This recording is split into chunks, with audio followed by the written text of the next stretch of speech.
Crypto platforms.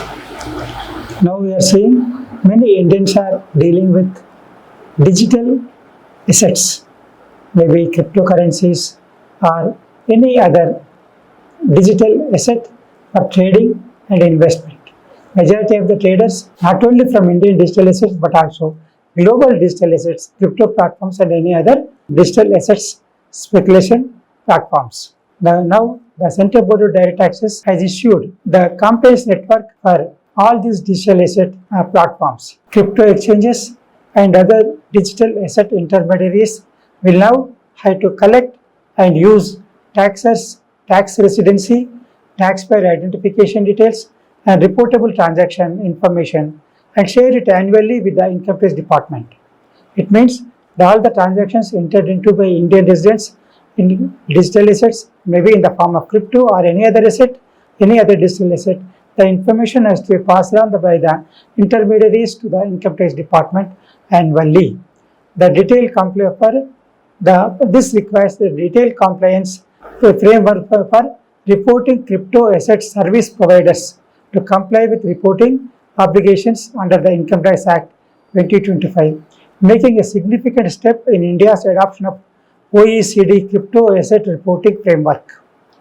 The guidelines are comprehensive operational roadmap for reporting agencies explaining how exchanges and other reporting entities should undertake customer due diligence, determine tax residency, collect prescribed taxpayer information, maintain record of report able to crypto transaction, and furnish annual reports to the income tax authorities.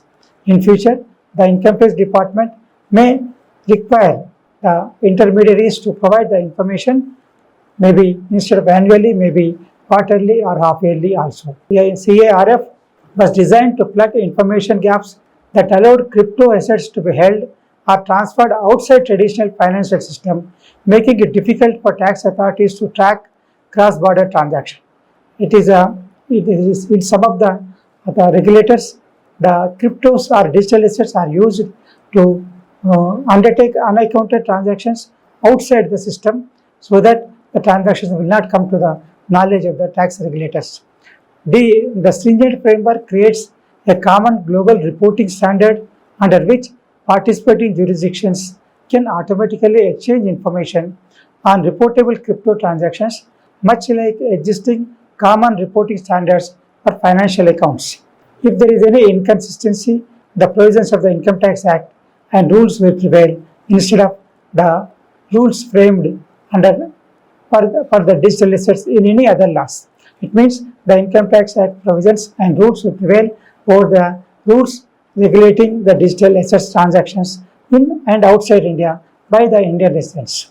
It is neither determines the legitimacy nor permissibility of crypto assets or digital assets, nor constitutes a regulatory framework for crypto transactions. It means even though the Income Tax Department, the Government of India is not recognizing the cryptocurrency as tradable commodity, but the Income Tax Department is proposing to levy tax on gains of the Indian residents on the transactions entered into in crypto or other digital assets.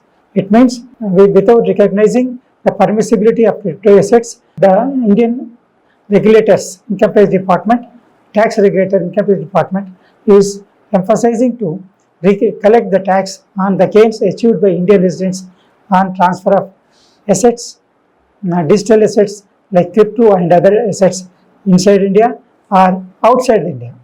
All these transactions will be covered under the income tax information to be provided by the intermediaries to the Income Tax Department annually.